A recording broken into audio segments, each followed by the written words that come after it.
तमाम संतों गुरुओं महापुरुषों को नमन करते हुए मैं अपनी बात रखने की चेष्टा कर रहा हूं। आशा है कि मेरी बात आप तक पहुंचेगी। और हमारी बहनें जो उधर खड़ी हैं, यहाँ ये स्थान आप सबके लिए पल्लू बिछाया गया है। आप यहाँ आके विराजमान होइए, अच्छा लगेगा। आपके गांव में हम आए हैं और आपके हितों की बातें करने आए हैं, आपके बच्चों के भविष्य की बातें करने आए हैं। बहुत सही। इसलिए हमारी बातों को सुनना आपके लिए बहुत आवश्यक है। अगर अभी भी आप ऐसे ही दूरी बनाए रहे तो बहुत जल्द एक ऐसा माहौल बनाया जा रहा है देश में कि आपको पिछले 74 सालों से जो अधिकार प्राप्त है, इस संविधान के माध्यम से ये सारे के सारे अधिकार आपके समाप्त होने जा रहे हैं। इसलिए इन बातों को समझना आपको बहुत जरूरी है। साथियों, हमारा संविधान आप सभी जानते हैं। साथियों ने बताया कि आज से लगभग 74 साल पहले बना था। जब भारत का संविधान बन करके तैयार हुआ तो संपूर्ण भारत के जो शोषित वंचित समाज के लोग थे, इस पूरे समाज को संविधान बनने से पहले जीने तक का अधिकार नहीं दिया गया था। जीने तक का अधिकार हम कह सकते हैं कि हमारी सांसों पर उनका पहरा था। वो जब चाहते थे तब हम सांस ले सकते थे, अन्यथा अगर उन्होंने नहीं चाहा, न जाने कितने बच्चे मर गए, न जाने कितने महिलाएं मर गई, पुरुष मर गए, प्यास के मारे मर गए, क्योंकि कुएं उनके पास थे और प्यास हमें लगी थी। उनकी मर्जी के बगैर हम कुएं से पानी निकाल नहीं सकते थे, तो न जाने कितने बच्चे मर गए प्यास के मारे। ये वो देश है जिस देश में पानी तक के लिए आंदोलन करना पड़ा है हमारे लोगों को। ये वो देश है। तो साथियों,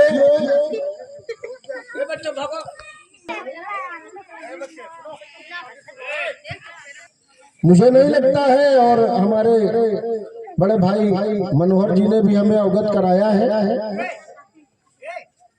कि आज से पहले संविधान की बातें करने के लिए इस गांव में एक बार भी कोई मंच नहीं लगा।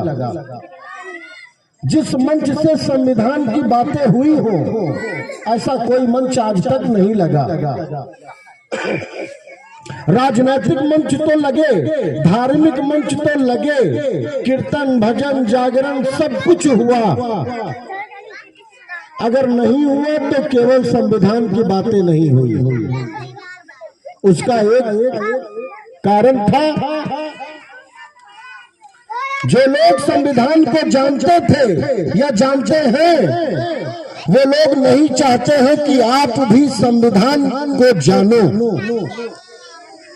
संविधान में मिले हुए अधिकारों को आप भी जान सको, ऐसा वो नहीं चाहते।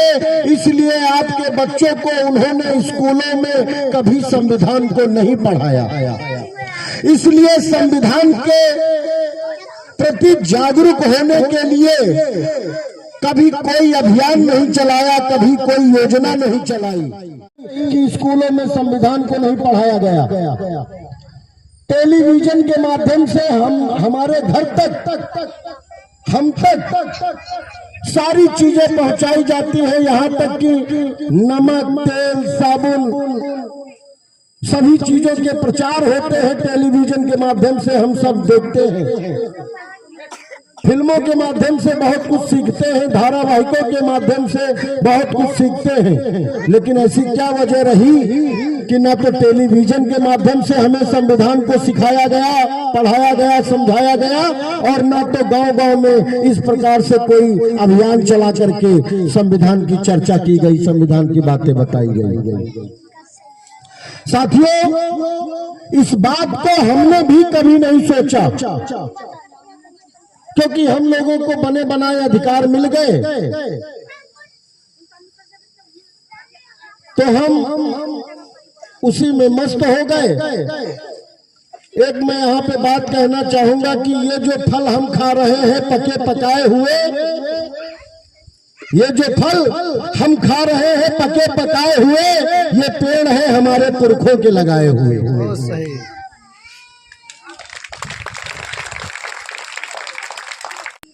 लेकिन ये पेड़ हमने तो लगाया नहीं था, संविधान को हमने आपने तो बनाया नहीं था, हमारे आपके पुरखों ने बनाया था। हमारे आपके पुरखों ने अपने बच्चों के जीवन के कल्याण के लिए ये संविधान रूपी पेड़ लगाया था कि हमारे बच्चे इस पेड़ से फल तोड़ के खाएंगे, सूखी लकड़ियां लेंगे, तोड़ेंगे और ठंडी में जलाएंगे, और जब उनको धूप लगेगी बारिश में, धूप में, वो इस पेड़ की छांव में बैठेंगे, आराम करेंगे। इसलिए हमारे पुरखों ने इस संविधान रूपी पेड़ को लगाया था, और उन्होंने ये आशा रखी थी कि हमने अपने देशवासियों को ये संविधान रूपी पेड़ दे दिया है, अब हमारे देश के बच्चे, हमारे देश के नागरिक इससे लाभ लेंगे और इसे सुरक्षित रखेंगे। अगर आप इसे सुरक्षित रखोगे तो ये आपको सुरक्षित रखेगा। उसी प्रकार से ये जो संविधान है ये हमारे आपके पुरखों ने बनाया था, भारत के लोगों ने भारत के लोगों के लिए बनाया था। आज के लगभग 74 साल पहले हम आपने इस संविधान से लाभ तो बहुत सारा लिया, और अभी तक हम इस संविधान से ही जिंदा हैं, नहीं तो मर गए होते, ये जान लीजिए। हमारे आपके पास जो भी कुछ अधिकार है आज के समय में, वो केवल और केवल इस संविधान की बदौलत है। नहीं तो आप सोचिए कि जो लोग आपको अपने बराबर खड़े होने देना नहीं चाहते, वो आपको कुर्सी पे बैठने देते। जो लोग आपको चपरासी नहीं बनने देना चाहते, वो आपको डीएम कलेक्टर बनने देते? कभी नहीं बनने देते। जो लोग आपको मंदिर के बगल से निकल जाने पर आपके कान में शीशे डाल पिघला करके डाल देते थे, वो आपको स्कूल की चौखट तक पहुंचने देते? कभी नहीं पहुंचने देते। कि हमें अपना कर्तव्य निभाना चाहिए एक नागरिक के तौर पर। ये जो काम हम लोग कर रहे हैं, इस काम को भारत की सरकार को करना चाहिए, लेकिन ये ऐसे काम तो आप करोगे नहीं, क्योंकि जानते हो अगर गरीब संविधान को जान जाएगा तो वो सवाल करना शुरू कर देगा, फिर वो हमारे बहकावे में नहीं आएगा। अभी तक हम गरीबों को बहका लेते हैं, कहीं 50 रुपए देकर, कहीं 500 रुपए देकर, कहीं 1 बोतल दारू देकर, कहीं बेटियों को लैपटॉप देकर के, मोबाइल देकर के, साइकिल देकर के, 1000 रुपया देकर के हम बहका लेते हैं, उनको भ्रमित करके उनका वोट ले लेते हैं और हम सत्ता में सरकार बना लेते हैं।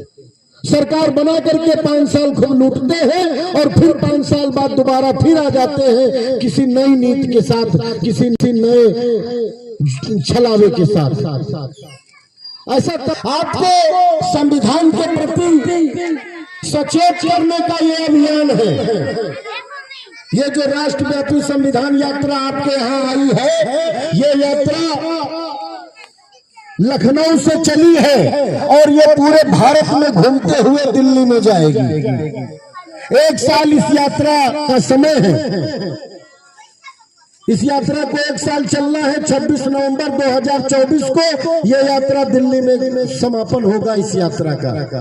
तो साथियों, ये काम हम लोगों का नहीं था, ये काम था भारत की सरकार का कि भारत के लोगों को हमारे विद्यार्थियों को, हमारे छात्रों को, हमारे बच्चों को स्कूलों में कक्षा 6 से लेकर के कक्षा 12 तक एक संविधान का अलग से विषय बना करके हमारे बच्चों को पढ़ाना चाहिए था। संविधान को समानता का मतलब बराबरी का अधिकार दिया गया है। मतलब अगर आप कुर्सी पे बैठ सकते हो तो मैं भी कुर्सी पे बैठ सकता हूँ, ये अधिकार मुझे भी है। अगर आप स्कूल जा सकते हो तो मैं भी स्कूल जा सकता हूँ, ये अधिकार मुझे भी है। अगर आप रास्ते पे चल सकते हो, सड़क पे चल सकते हो तो मैं भी चल सकता हूँ, ये अधिकार मुझे भी है। लेकिन संविधान बनने से पहले ये अधिकार केवल कुछ चंद लोगों के कब्जे में थे, चंद लोगों के कब्जे में। आज अगर आपसे कोई ये कह दे कि फलाने कुर्सी पर से उठो और आप ना उठे और वो आपको जाति सूचक गाली दे दे या कुछ कर दे, तो आप सीधे चले जाओ थाने और अपनी पूरी बात बताओ जा करके। अनुच्छेद 17 के अंतर्गत अस्पृश्यता का अंत यानी छुआछूत का अंत, भेदभाव का अंत, ऊंच नीच का अंत अनुच्छेद 17 में कर दिया गया था 1949 को। जो व्यक्ति ऐसा करेगा आपके साथ उसको सजा दी जाएगी। कानून उसको सजा दे रहा है, ये संविधान उसको सजा दे रहा है। ऐसे ऐसे अधिकार मिले हैं आपको। इसी संविधान में आपको अधिकार मिला है अनुच्छेद 38 में। अब थोड़ी सी चर्चा मैं अंदर आकर के बात करता हूं कि संविधान में 395 अनुच्छेद है, 22 भाग है, 12 अनुसूचियां हैं। अभी हमारे आदरणीय संचालक महोदय ने गीतों के माध्यम से भी और अपने वक्तव्य के माध्यम से भी आपको भाग 3 मौलिक अधिकार की बहुत सारी जरूरी बातों से आपको अवगत कराया है। अनुच्छेद 14, अनुच्छेद 15, अनुच्छेद 16, अनुच्छेद 18, 17, 18, 19, 20, 21, 22 सारे अनुच्छेदों से आपको अवगत कराया है। आज हम लोग जो मंच लगा करके यहाँ अपनी बातें रख पा रहे हैं वो अनुच्छेद 19 की ताकत है। अनुच्छेद 19 ने हमें ताकत दी है, हमें पावर दी है, शक्ति दी है हमें कि हम कहीं भी मंच लगा करके अपनी बातों को रख सकते हैं, अभिव्यक्ति कर सकते हैं, अपने विचार रख सकते हैं। साथियों, अगर अनुच्छेद ये 20 की ताकत है, अनुच्छेद 21 की ताकत है, 22 की ताकत है कि अगर कोई पुलिस वाला आपको गिरफ्तार करेगा तो गिरफ्तार करने से पहले वो आपको, आपके परिवार को बताएगा कि मैं आपको क्यों गिरफ्तार कर रहा हूं। और जब वो गिरफ्तार करेगा वहां से लेकर के 24 घंटे के अंदर जो स्थानीय अदालत होगी, जो नजदीक की अदालत होगी, थाने से लेकर के अदालत तक की जो दूरी होगी, 24 घंटे के अंदर उसे आपको अदालत में पेश करना होगा। ये संविधान की ताकत है, नहीं तो 10-10 दिन ये आपको थाने में कूटते रहते। आज अगर 24 घंटे में इनको आपको अदालत ले जाना होता है तो ये संविधान की ताकत है। साथियों, ये देश का संविधान ही है जो आपको काम करना, काम भी दिलाता है और काम के बदले निर्वाह मजदूरी भी दिलाता है। साथियों, संविधान ही आपको ये ताकत देता है, ये पावर देता है कि कोई व्यक्ति यदि गरीब है और कोई उसका मुकदमा है और वो पैसे खर्च करने की हैसियत नहीं है उसकी, तो उसको सरकारी वकील दिया जाएगा। सरकारी वकील भी आपको संविधान देता है। अब आप से 3 लाख रुपए खर्चा होता है महीने में सरकारी स्कूल में, 2.5 से 3 लाख रुपए खर्चा होता है और वो पैसा हमारी आपकी जेब से जाता है। जो पैसा हम आप देते हैं टैक्स के रूप में सरकार को, उसी पैसे से सरकार ये सारे खर्चे करती है। यानी पैसा हमारा लग रहा है और बच्चे हमारे जाते हैं वहां शिक्षा लेने के लिए। वहां शिक्षा के अलावा और सब कुछ दिया जाता है, कपड़े दिए जाते हैं, खाना दिया जाता है, किताबें दी जाती हैं, सब कुछ दिया जाता है सिवाय शिक्षा के। शिक्षा नहीं दी जाती। और वो शिक्षा लेने के लिए हम कहाँ जाते हैं? जो प्राइवेट स्कूल खुले हुए हैं, हम वहां अपने बच्चों के नाम लिखाने जाते हैं। ये षड्यंत्र है, इसे समझना पड़ेगा। धीरे धीरे हम चले जाएंगे अपने बच्चों को लेकर के प्राइवेट स्कूल की तरफ, और सरकारी स्कूल इसी बहाने खाली हो जाएगा। कल को सरकार यही कहेगी कि 3 लाख रुपए हमारा खर्चा आता है सरकारी स्कूल में और बच्चे 10 भी नहीं आते हैं पढ़ने, बंद कर दो इस स्कूल को। और सरकारी स्कूल बंद कर दिया जाएगा, और उसके बाद प्राइवेट स्कूल की फीस इतनी महंगी कर दी जाएगी कि आपकी हमारी हैसियत नहीं होगी कि स्कूल की तरफ मुंह करके खड़े हो जाए। तो हम अपने बच्चों को पढ़ा नहीं पाएंगे, और जब बच्चे पढ़ेंगे नहीं तो बच्चे बुद्धिमान नहीं होंगे, बच्चे ज्ञानी नहीं होंगे, फिर बच्चे मूर्ख होने लगेंगे, बच्चे बेवकूफ होने लगेंगे, बच्चे मजदूरी करेंगे, किसानी करेंगे। और एक बहुत बड़ा वर्ग जब केवल किसानी और मजदूरी पर निर्भर हो जाएगा तो ये वर्ग इतना बड़ा है, ये समाज इतना बड़ा है कि इसको काम नहीं मिलेगा, ये दर दर की ठोकरें खाएगा और मजबूरी में कहेगा लंबरदार अपने घर का गोबरे उठवा लियो, हमका खाने दे दियो केवल। ऐसी स्थिति होने जा रही है इस देश में। इसी बात को रोकने के लिए, इसी बात से सचेत करने के लिए राष्ट्रव्यापी संविधान यात्रा ने निर्णय लिया है कि गांव-गांव जाकर के अपने लोगों को जगाना है, अपने लोगों को समझाना है कि ये जो संविधान है ये आपका जीवन है, जीवन। अगर ये नहीं तो आप नहीं, तिल तिल के मारे जाओगे। आप सोचो कि संविधान के रहते हुए आज भी तो आपके साथ छुआछूत का व्यवहार होता है कि नहीं होता है? आज भी होता है, आज भी आपके साथ भेदभाव होता है। अरे ये तो फलानी जात का एका वैसे बैठा दो। आपके समाज का लोग व्यक्ति अगर पढ़ लिख करके थोड़ा खुशी औहदे पे पहुंच गया, डीएम, कलेक्टर, एसपी, कप्तान बन गया, तो उसको वो अपने बगल में बैठा लेते हैं क्योंकि उससे उनको लाभ लेना है। और आपकी ही समाज का एक मजदूर व्यक्ति को अपनी चौखट तक नहीं चढ़ने देते। ये सत्य है कि झूठ है? आप सोचिए कि ये संविधान होने के बावजूद आपके साथ ऐसा भेदभाव होता है, आपके साथ अमानवीय घटनाएं होती हैं। एक व्यक्ति के मुंह पर केवल इसलिए पेशाब कर दिया जाता है कि वो व्यक्ति शूद्र समाज का था। एक व्यक्ति के ऊपर एक व्यक्ति को घोड़ी से इसलिए उतार दिया जाता है, वो दूल्हा बन करके बैठा था घोड़ी पर, अपनी ससुराल जा रहा था, अगवानी लेकर के जा रहा था, उसको घोड़ी पर से केवल इसलिए उतार दिया गया क्योंकि वो दलित था।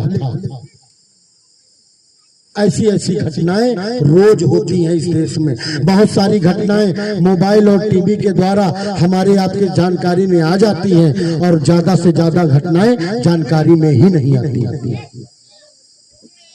तो जो लोग इंसानियत को शर्मसार करने वाले विचारधारा के लोग हैं, जो मानवता को तार तार करने वाले विचारधारा के लोग हैं, वो आज भी इस देश में बढ़ चढ़ करके संविधान को खत्म करने के लिए पूरा प्रयास कर रहे हैं।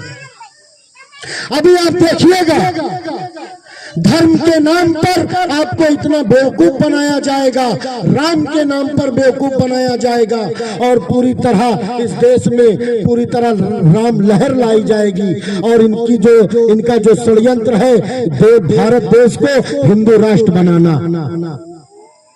अभी हमारे साथियों ने मनुस्मृति का जिक्र किया है।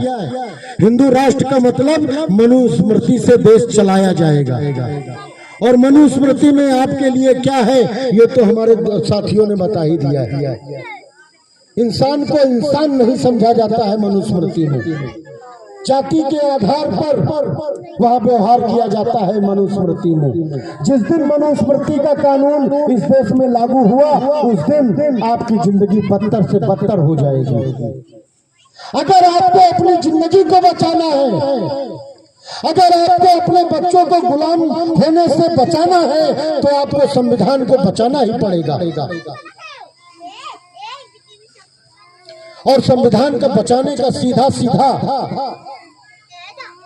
जो मंत्र है, संविधान कैसे बचेगा, उसका एक ही मार्ग है, दूसरा कोई मार्ग नहीं। उसका एक ही मार्ग है कि आप सब संविधान को सबसे पहले तो अपने घर लाओ। संविधान की किताब को आप लोग बताओ कि किसके किसके घर में संविधान की किताब है यहाँ किसी के घर में संविधान की किताब? आप सोचिए, ये विडंबना नहीं तो और क्या है। जो किताब आपको सारे अधिकार देती है, जो किताब आपको जीवन जीने का अधिकार देती है, वही किताब आपके घर में नहीं है। आपके घर में टीवी, पंखा, गाड़ी, कूलर, फ्रिज सब कुछ होगा, अच्छे अच्छे कपड़े होंगे, जेवर जेवरात होगी, नहीं होगा तो केवल भारत का संविधान नहीं होगा जिसने आपको पढ़ने का अधिकार दिया। उसी को पढ़ने की फुर्सत नहीं है आपको, उसी को पढ़ने के बारे में आपने कभी नहीं सोचा जिसने आपको पढ़ने का अधिकार दिया। इस बात के लिए हमें अपने आप में शर्मसार होना चाहिए, मुझे भी होना चाहिए और आपको भी होना चाहिए। हमें यहाँ पे हर किसी को होना चाहिए कि हमने आज तक संविधान को जाना ही नहीं। हमारी 50 साल उम्र हो गई, हमारी 60 साल उम्र हो गई, हमारी 20 साल उम्र हो गई, हमारी 18 साल उम्र हो गई, हमने आज तक संविधान को जाना ही नहीं। जो संविधान हमें जीने का अधिकार देता है, हमें अपने आप में शर्म आनी चाहिए, हमें शर्मसार होना चाहिए। साथियों, मैं आपसे ये आग्रह करना चाहूंगा, आदेश तो दे नहीं सकता क्योंकि आदेश तो केवल संविधान ही देता है। मैं आपसे आग्रह कर सकता हूं कि आप जैसे भी हो, अगर आप केवल 5 दिन दारू नहीं पियोगे तो संविधान की किताब आ जाएगी घर में, केवल 5 दिन। एक दिन की दारू पीने में 100 रुपए का खर्चा तो आता ही आता होगा। 70, 75, 80 रुपए की दारू होगी और 20 रुपए का चखना और गिलास पानी होगा। अगर 5 दिन दारू नहीं पियोगे तो संविधान की किताब आ जाएगी घर में, और संविधान की किताब आ गई तो ये जान लीजिए कि सच्चा भगवान आ गया आपके घर में।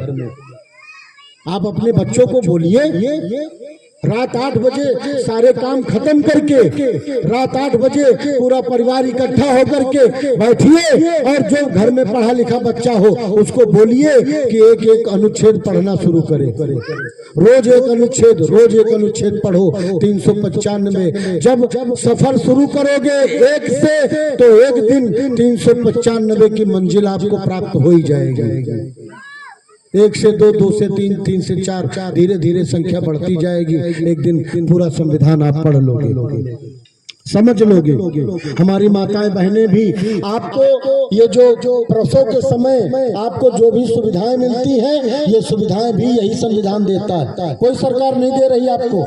ये गलतफहमी दिमाग से निकाल दीजिए, ये सब कुछ संविधान देता है। संविधान कहता है कि जो महिला काम करती है उस महिला को पुरुष के बराबर वेतन दिया जाएगा। यानी जिस काम को महिला भी कर रही है उसी काम को पुरुष भी कर रहा है, तो पुरुष को ज्यादा पैसे, महिला को कम पैसे नहीं दिए जाएंगे, बराबर पैसे दिए जाएंगे। अगर कहीं भी आपको कम पैसे मिलते हो तो आप आवाज उठाइए, संविधान आपके साथ खड़ा है।